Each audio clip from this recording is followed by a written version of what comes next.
And today I'm going to be talking about my journey with stuttering.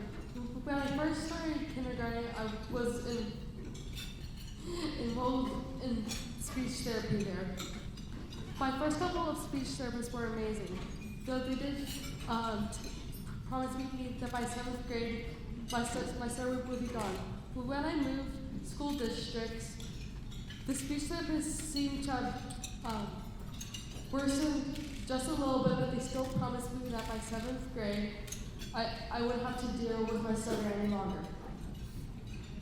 Also, one thing that changed as I switched school districts and got older was that kids started to figure out what special ed was and assumed that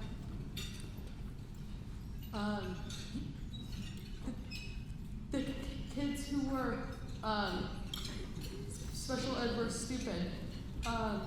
This really brought me down because speech therapy was under the umbrella of special ed, that I started to hide the fact that I went to speech therapy and I stuttered. And I told my speech therapist not to pull me out of class, but I would go to their classrooms instead.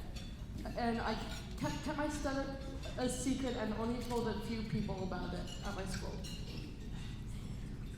Years passed and I was finally in 7th grade where I was promised I wouldn't stutter anymore, but I still stuttered.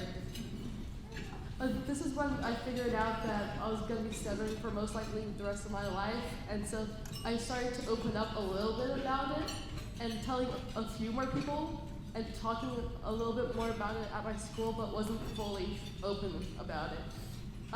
Around this time, too, my brother had heard about the Lang Stutter Institute on the radio,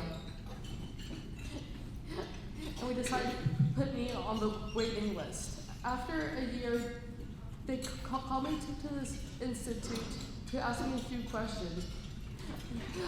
I was really nervous about this because I didn't want to talk about my stutter in front of two strangers, but I did, and then the first semester I was here at the Lang Stuttering Institute, I didn't do some presentations because I was so nervous, but now I'm able to present in front of anybody, and I'm not afraid to tell people that I'm a person who stutters, and that's all thanks to the Lang Stuttering Institute. Thank you.